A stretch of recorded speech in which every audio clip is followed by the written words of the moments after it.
Satyabama Institute of Science and Technology, Chennai and Sriperumbudur.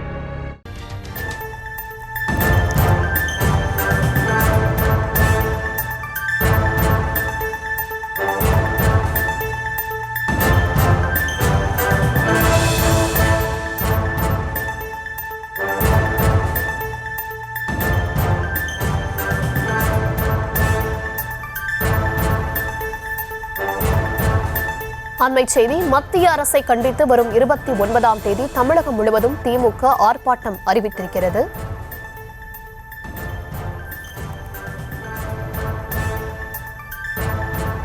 மத்திய அரசை கண்டித்து வரும் 29ஆம் தேதி அனைத்து ஒன்றியங்களிலும் தலா 2 இடங்களில் ஆர்ப்பாட்டம் நடத்த இருப்பதாக திமுக தலைமை அறிவிப்பு வெளியிட்டிருக்கிறது. விவரங்களை தர இருக்கிறார் செய்தியாளர் ராஜேஷ். ராஜேஷ், என்னென்ன விஷயங்களை கண்டித்து இந்த ஆர்ப்பாட்டத்தை திமுக அறிவிச்சிருக்காங்க? விவரங்களை வழங்கலாம். திமுக பொதுச் செயலாளர் துரைமுருகன் அவர்கள் இந்த அறிவிப்பை வெளியிட்டிருக்கிறார். குறிப்பாக தமிழ்நாட்டிற்கு விடுவிக்க வேண்டிய நிதியை மத்திய அரசு விடுவிக்கவில்லை. 100 நாள் வேலைவாய்ப்பு திட்டத்தில் பணியாற்றக்கூடிய ஊழியர்களுக்கு பல மாதங்களாக சம்பளம் வழங்காத ஒரு சூழல் இருக்கிறது.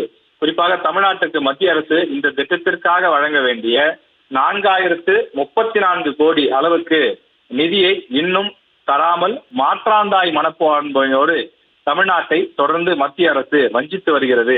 எனவே அதனை கண்டித்து வரக்கூடிய 29ஆம் தேதி, அதாவது சனிக்கிழமை, வரும் சனிக்கிழமை காலை அனைத்து கழக ஒன்றியங்களிலும் தலா 2 அனுமதிக்கப்பட்ட இடங்களில் 100 நாள் வேலைவாய்ப்பால் பயன்பெறுவோரை திரட்டி மாபெரும் கண்டன ஆர்ப்பாட்டம் நடைபெறும் என திமுக சார்பிலே அறிவிப்பு வெளியிடப்பட்டிருக்கிறது.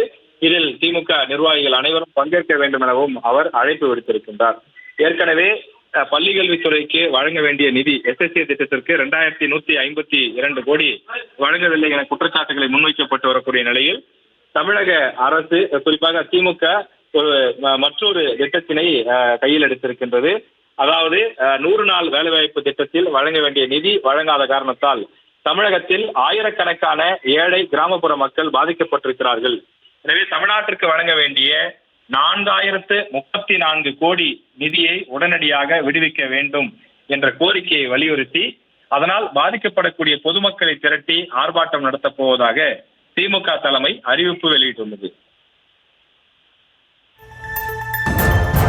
விவரங்களுக்கு நன்றி Rajesh. Satyabama Institute of Science and Technology, Chennai and Sriperumbudur.